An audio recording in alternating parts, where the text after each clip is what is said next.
Diana, princesse de Galles, a été grièvement blessée dans un accident de voiture à Paris. Avant que Diana n'épouse le prince Charles en 1981 avec environ 700 millions de téléspectateurs qui ont suivi le mariage du siècle.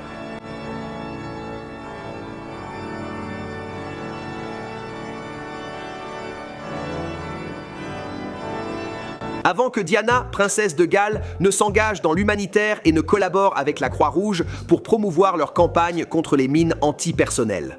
J'ai vu les victimes des mines antipersonnelles et les mines elles-mêmes. L'Angola est un exemple de ce que la Croix-Rouge peut accomplir dans le monde entier. Avant que la princesse Diana ne meure tragiquement dans un horrible accident de voiture dans un tunnel à Paris, alimentant des théories du complot qui persistent encore 20 ans plus tard. Mon fils et la princesse Diana ont été assassinés par la famille royale. Le monde était fasciné par Diana, la princesse des cœurs, maintenant et pour toujours. Son mariage avec le prince Charles s'était déroulé comme un conte de fées, mais en coulisses, la princesse luttait contre la dépression, la boulimie, et il y avait même des allégations de multiples tentatives de suicide. Elle donna rapidement naissance à 2 héritiers, mais son mariage avec Charles ne résista pas à l'épreuve du temps, l'adultère ayant été commis par les 2 parties. Elle n'a peut-être pas séduit sa belle famille royale, mais elle a gagné le cœur du peuple. Après le divorce, Diana fut privée du titre d'Altesse royale, mais conserva celui de princesse de Galles. Malheureusement, elle allait tout perdre à seulement 36 ans lorsqu'elle fut tuée dans un accident de voiture. Cette semaine marque le 20e anniversaire de sa disparition. Salut les gars, je suis Michael McCrudden et je vous parle de la vie et la carrière de la princesse Diana avant sa mort dans Before They Were Gone. Ceci est la première partie d'une série de 2 vidéos sur Diana. La seconde sera une vidéo After They Were Gone qui détaillera comment sa disparition a affecté le monde, son héritage et toutes les théories du complot entourant sa mort. Je publierai la vidéo et un lien sera ajouté ci-dessous. Veuillez laisser vos condoléances. Passons à la vidéo Before They Were Gone.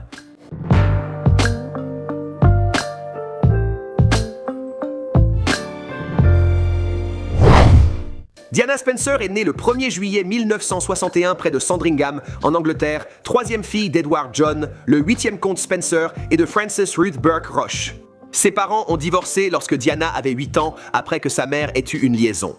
Je pense que comme dans tout mariage, surtout quand on a des parents divorcés comme moi, on veut essayer encore plus fort de faire en sorte que ça marche. Après une bataille pour la garde, son père a obtenu la garde des 4 enfants, même si Diana passait parfois du temps entre les 2 foyers.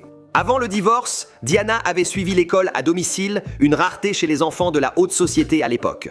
À 9 ans, Diana est allée à Riddlesworth Hall, puis à 12 ans à West Heath, sans jamais exceller et en échouant à 2 examens importants. C'était une jeune fille extrêmement timide, qui s'intéressait à la natation, à la plongée, à la musique et rêvait de devenir ballerine. Son ambition initiale était de devenir danseuse. Une démonstration de danse moderne permit à la princesse de recevoir des conseils pour ses exercices à domicile. Diana connaissait déjà bien la famille royale britannique. Sa grand-mère, Ruth Fermoy, a servi la reine Elisabeth, la reine-mère pendant plus de 40 ans, enfant. Diana jouait avec le prince Andrew et le prince Edward, sa famille louant Park House, située près de la résidence de la reine. Elle est devenue Lady Diana Spencer après que son père ait hérité du titre de comte Spencer en 1975. Après avoir fréquenté l'école de perfectionnement à l'Institut alpin de Winterthur, en Suisse, elle a ensuite déménagé à Londres. Et Lady Diana a commencé à exercer divers emplois, notamment cuisinière, femme de ménage, nourrice auprès d'enfants, et elle est finalement devenue assistante en maternelle dans une école appelée Young England. Et maintenant, vous êtes sur le point d'épouser le prince de Galles, et un jour, vous deviendrez très probablement reine. C'est un énorme changement pour une personne de 19 ans d'opérer soudainement une telle transition.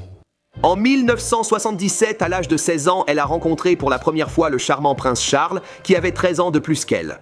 Héritier du trône britannique, le prince Charles était souvent au centre de l'attention médiatique, et sa cour assidue auprès de Diana ne faisait pas exception.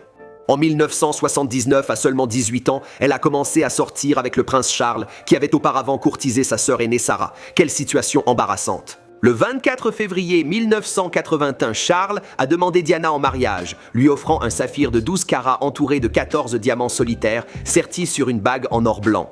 On apprendra plus tard que le prince avait une relation inachevée avec Camilla Parker Bowles et garderait des sentiments pour elle durant son mariage. Lorsque le couple s'est marié le 29 juillet 1981, la cérémonie a été diffusée à la télévision dans le monde entier.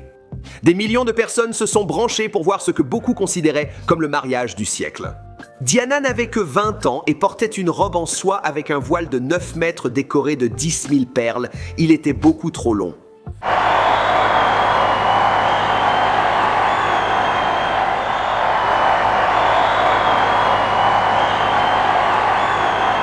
Avant ce mariage, les membres de la famille royale acceptaient dans leurs vœux que la mariée promette d'obéir à son époux, mais c'est un vœu auquel le couple a renoncé. Le 21 juin 1982, Diana et Charles ont eu leur premier enfant, le prince William Arthur Philippe Louis. La même année, Diana est partie pour son premier voyage officiel seule, en assistant aux funérailles de l'actrice et princesse de Monaco, Grace Kelly. 2 ans après la naissance de William, le prince Henri-Charles Albert David, mieux connu dans le monde entier sous le nom de prince Harry, est né le 15 septembre 1984. Quelle est votre contribution? Je pense que mon rôle est de soutenir mon mari. Chaque fois que je le peux, et toujours à ses côtés. Bien que la famille se soit présentée aux médias comme la famille royale idéale, en privé, Diana a lutté contre la dépression, la boulimie et des pensées suicidaires. En 1986, les tabloïds britanniques ont commencé à flairer que le couple royal était loin de connaître le bonheur conjugal. Au début, submergée par ses devoirs royaux et la forte médiatisation de sa vie, Diana a persévéré et a commencé à développer ses propres centres d'intérêt et à s'y consacrer. Elle a été ambassadrice de nombreuses associations caritatives et a soutenu l'aide aux sans-abri, aux personnes atteintes du VIH-Sida et aux enfants défavorisés dans le monde. Les voyages de Diana sont devenus de plus en plus fréquents. Eh bien, elle voyageait seule. Et en mai 1992, après son retour d'Inde et d'Égypte, les premières rumeurs de séparation ont commencé à circuler. La séance photo en solo de Diana a offert à la presse une image poignante d'une épouse négligée par son mari. Les deux allaient s'éloigner au fil des années et il y eut des rumeurs d'infidélité des deux côtés. Puis Andrew Morton publia Diana, sa véritable histoire, où amis et proches de la princesse dévoilaient la vérité derrière les rumeurs, montrant que la relation du couple était extrêmement détériorée et il a été confirmé que Charles avait maintenu sa relation avec Camilla Parker Bowles, ou Balls, je ne sais pas, un mariage. Eh bien, nous étions 3 dans ce mariage, donc nous étions un peu trop nombreux. En décembre 1992, le Premier ministre John Major a lu devant la Chambre des communes une déclaration de la famille royale annonçant la séparation du couple. Le divorce a été finalisé en 1996. Diana a perdu le titre d'Altesse royale, mais a conservé le titre de princesse de Galles. Elle a également accepté de renoncer à tout droit de devenir un jour reine d'Angleterre et a reçu une somme de 22,5 millions de dollars ainsi qu'un salaire de 600 000 dollars par an. Après le divorce, Diana a conservé un haut niveau de popularité. Elle s'est consacrée à ses fils et à des actions caritatives comme la sensibilisation aux mines antipersonnelles en Angola, pays ravagé par la guerre. Pendant 2 ans, elle a été avec un chirurgien cardiaque pakistanais dont elle est tombée éperdument amoureuse. Malheureusement, la relation n'a pas résisté à l'épreuve du temps. Diana a donné une interview à la BBC en 1995 avouant une liaison adultère avec le capitaine de l'armée britannique James Chouette. Beaucoup pensèrent qu'il était le père de Harry, mais ce n'est pas vrai. C'est ce qu'ils disent. Au milieu de l'année 1997, la princesse du peuple a également promu un événement sans précédent organisé chez Christie's à New York, intitulé « Robe de la collection Diana, princesse de Galles ». Lors d'une vente aux enchères de 79 robes et tenues de soirée, Diana a récolté 5,76 millions de dollars reversés à des associations contre le sida et le cancer du sein. La princesse Diana a déclaré à l'époque qu'elle voulait que les robes soient vendues, qu'elle voulait que les gens en profitent.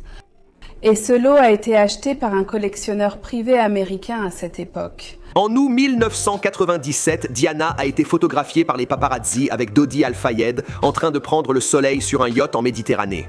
Après ses vacances, Diana et Dodi sont allés à Paris. Après le dîner, où il est dit que Dodi a reçu un paquet contenant apparemment une bague, le couple a quitté l'hôtel Ritz, suivi par les paparazzi qui cherchaient à photographier les nouveaux amoureux. C'est cette nuit-là, le 31 août 1997, que Diana a été tuée dans le tunnel du pont de l'Alma, dans la ville de Paris. Dodi Al-Fayed et le chauffeur ont été déclarés morts sur les lieux, tandis que Diana a été lentement extraite du véhicule et transportée en ambulance 81 minutes après l'accident. Elle est décédée de ses blessures à l'hôpital parisien quelques heures plus tard. La nouvelle a eu un impact dévastateur ressenti par des millions de personnes dans le monde, laissant derrière elle 2 garçons de 12 et 15 ans. Non, viens.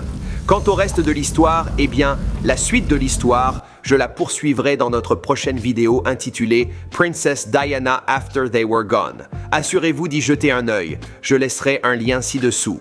Laissez vos condoléances en commentaire. Je suis Michael McCrudden, à bientôt dans une prochaine vidéo. Bon.